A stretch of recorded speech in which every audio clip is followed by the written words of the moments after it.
নমস্কার বন্ধুরা, সুমির হেসেলে আপনাদের সবাইকে স্বাগত। আশা করি সকলে সুস্থ আছেন, ভালো আছেন। পুজো এসেই গেছে, আর পুজোতে আমরা নিরামিষ ভোগ তৈরি করি, কিংবা ষষ্ঠীর দিন অষ্টমীর দিন নিরামিষ বাড়িতে খেয়ে থাকি।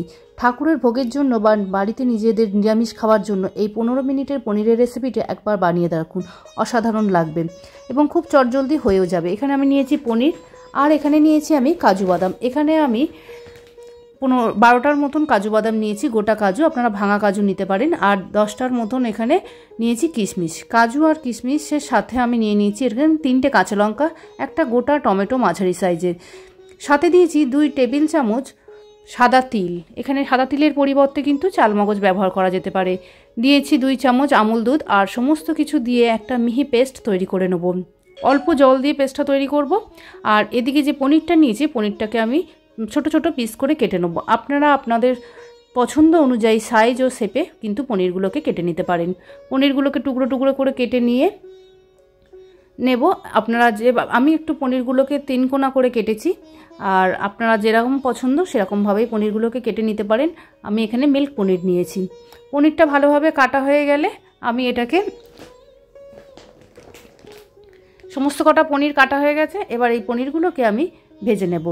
আর এদিকে মিক্সির বাটিতে যে মশলাগুলো দিয়েছিলাম সেগুলোকে একটা মিহি পেস্ট তৈরি করে নিয়েছি।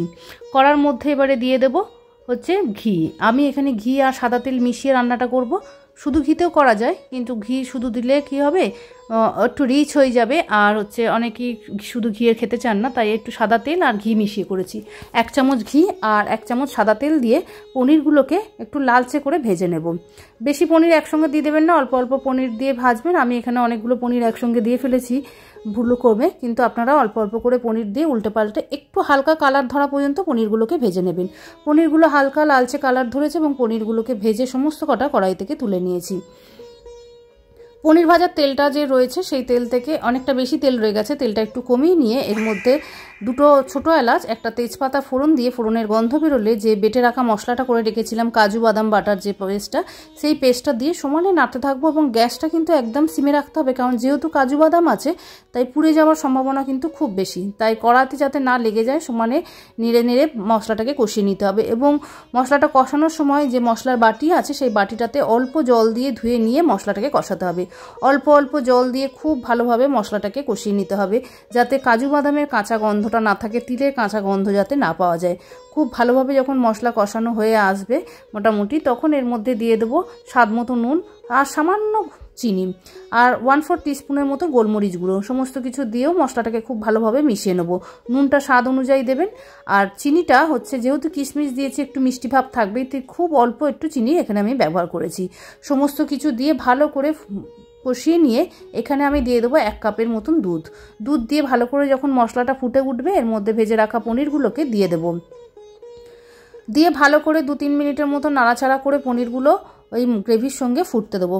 গ্রেভিটা যখন একটু ঘন হয়ে আসবে, ওপর থেকে তেল ছেড়ে আসবে, রেডি হয়ে যাবে কিন্তু আমার এই মালাই পনিরের চটজলদি একটি মালাই পনিরের রেসিপিটা কিন্তু আপনারা পুজোর দিনে অবশ্যই বানাতে পারেন ঠাকুরের ভোগ হিসাবে, কারণ সম্পূর্ণ নিরামিষ রেসিপি এবং খুব চটজলদি হয়ে যাবে। এবং যারা অষ্টমী ষষ্ঠীতে নিরামিষ খান তারাও কিন্তু বাড়িতে এই রেসিপিটা বানিয়ে নিতে পারবেন। রুটি, পরোটা, ফ্রাইড রাইস, সমস্ত কিছু, পোলাও, সমস্ত কিছুর সঙ্গে এই রেসিপি ভীষণ ভালো যায়। আমি এই রেসিপিটা পোলাওয়ের সঙ্গে সার্ভ করেছি। রেসিপিটা যদি আপনাদের ভালো লেগে থাকে তাহলে অবশ্যই কমেন্টসের মাধ্যমে জানাবেন, আর বন্ধুবান্ধবদের সঙ্গে শেয়ার করবেন। ভালো লাগলে একটা লাইক করতে ভুলবেন না। আর আপনি যদি আমার নতুন বন্ধু হয়ে থাকেন তাহলে চ্যানেলটিকে সাবস্ক্রাইব করে পাশে বেল আইকনটিকে অবশ্যই ক্লিক করে দেবেন এই ধরনের নিত্য নতুন রান্নার রেসিপি পেতে। আজকের মতন এতটাই। পরবর্তী আবারও কোনো ভালো রান্নার রেসিপি নিয়ে হাজির হব। সবাই খুব খুব খুব ভালো থাকবেন, সবাইকে ভালো রাখবেন। নমস্কার। আর আপনারা কে কোথা থেকে আমার এই রেসিপি দেখছেন কমেন্টসের মাধ্যমে জানালে আরও ভালো লাগবে আমার।